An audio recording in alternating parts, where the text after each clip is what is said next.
नमस्कार दोस्तों, धार्मिक कहानियाँ पूरा जरूर सुने। गीता के 18 अध्याय में क्या लिखा है। हिंदुओं का धर्म ग्रंथ है 4 वेद, वेदों का सार है उपनिषद और उपनिषदों का सार है गीता। गीता सभी ग्रंथों का सार यानी निचोड़ है। इसीलिए श्रीमद् भगवद गीता हिंदुओं का सर्वमान्य ग्रंथ है। इसे वेद और उपनिषदों का पॉकेट संस्करण भी कह सकते हैं। महाभारत के 18 अध्यायों में से एक भीष्म पर्व का हिस्सा है भगवत गीता। गीता में भी कुल 18 अध्याय हैं। 18 अध्यायों की कुल श्लोक संख्या 700 है। आओ जानते हैं कि गीता के 18 अध्याय में क्या लिखा है। पहला अध्याय अर्जुन विषाद योग नाम से है। इस अध्याय में दोनों सेनाओं के प्रधान शूरवीरों की गणना, सामर्थ्य और शंख ध्वनि का कथन, अर्जुन द्वारा सेना निरीक्षण का प्रसंग और अपने ही बंधु बांधवों को सामने खड़ा देखकर मोह से व्याप्त हुए अर्जुन के कायरता, स्नेह और शोकयुक्त वचन है। इसमें अर्जुन कहता है कि यदि मैं अपने ही बंधुओं को मारकर विजय भी प्राप्त कर लेता हूँ तो यह मुझे सुख नहीं पश्चाताप ही देगी। दूसरा अध्याय सांख्य योग नाम से है। इसमें श्री कृष्ण कहते हैं कि इस असमय यह बातें करना उचित नहीं, क्योंकि अब तो सामने युद्ध थोप ही दिया गया है। अब यदि तुम नहीं लड़ोगे तो मारे जाओगे। अर्जुन हर तरह से युद्ध को छोड़कर जाने की बात कहता है। तब श्री कृष्ण कहते हैं कि अब युद्ध से विमुख होना नपुंसकता और कायरता है। इसी चर्चा में श्री कृष्ण अर्जुन को आत्मा की अमरता के बारे में बताते हैं और कहते हैं कि आत्मा का कभी वध नहीं किया जा सकता और तू जिनके मारे जाने का शोक करने की बात कर रहा है वह उनका शरीर है, जिसे आज नहीं तो कल मर ही जाना है।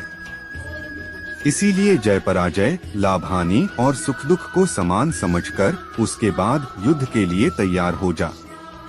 इसी अध्याय में श्री कृष्ण संख्य योग और स्थिर बुद्धि पुरुष के लक्षण का वर्णन करते हैं। तीसरा अध्याय कर्मयोग नाम से है। इसमें ज्ञान योग और कर्मयोग के अनुसार जीवन में अनासक्त भाव से नियत कर्म करने की श्रेष्ठता का निरूपण किया गया है। इसमें कर्मों का गंभीर विवेचन किया गया है। अज्ञानी और ज्ञानवान के लक्षण तथा रागद्वेष से रहित होकर कर्म करने के लिए प्रेरणा की बातें कही गई है। इस अध्याय में ही हिंदू धर्म के कर्म के सिद्धांत का निचोड़ लिखा हुआ है। इससे ही यह प्रकट होता है कि हिंदू धर्म कर्मवादी धर्म है, भाग्यवादी नहीं। श्री कृष्ण कहते हैं कि वास्तव में संपूर्ण कर्म सब प्रकार से प्रकृति के गुणों द्वारा किए जाते हैं, जो कि कार्य और कारण की एक श्रृंखला है। चौथा अध्याय ज्ञान कर्म संन्यास योग नाम से है। इसमें ज्ञान, कर्म और संन्यास योग का वर्णन है। सगुण भगवान का प्रभाव और कर्म योग का विषय, योगी महात्मा पुरुषों के आचरण और उनकी महिमा, फल सहित पृथक पृथक यज्ञों का कथन और ज्ञान की महिमा का वर्णन किया गया है। पांचवा अध्याय कर्म संन्यास योग नाम से है। इसमें सांख्य योग और कर्मयोग का निर्णय, सांख्य योगी और कर्मयोगी के लक्षण और उनकी महिमा, ज्ञान योग का विषय और भक्ति सहित ध्यान योग का वर्णन किया गया है।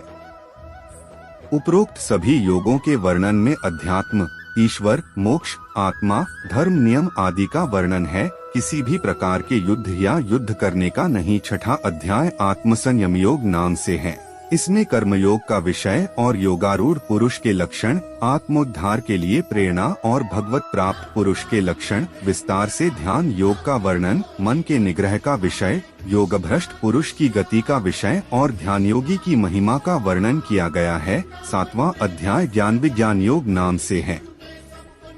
इसमें विज्ञान सहित ज्ञान का विषय, संपूर्ण पदार्थों में कारण रूप से ईश्वर की व्यापकता का कथन, आसुरी स्वभाव वालों की निंदा और भगवत भक्तों की प्रशंसा, भगवान के प्रभाव और स्वरूप को न जानने वालों की निंदा और जानने वालों की महिमा का वर्णन किया गया है। आठवां अध्याय अक्षर ब्रह्म योग नाम से है। इसमें ब्रह्मा, अध्यात्म और कर्मादि के विषय में अर्जुन के 7 प्रश्न और श्री कृष्ण के द्वारा दिए गए उनके उत्तर है। भक्ति योग का विषय और शुक्ल एवं कृष्ण मार्ग के रहस्य का वर्णन है। 9वां अध्याय राजविद्या राजगुह्य योग नाम से है। इसमें प्रभाव सहित ज्ञान का विषय है। इसमें जगत का ईश्वर से संबंध और प्रकृति तत्वों की चर्चा है।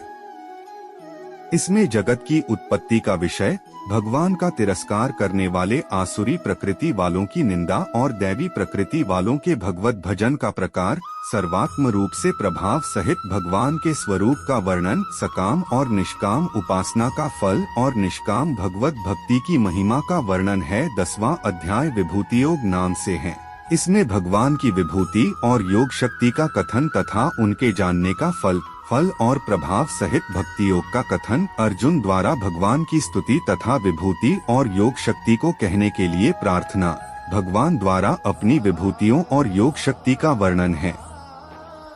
विभूति अर्थात सिद्धियां और शक्तियां 11वां अध्याय विश्वरूप दर्शन योग नाम से है।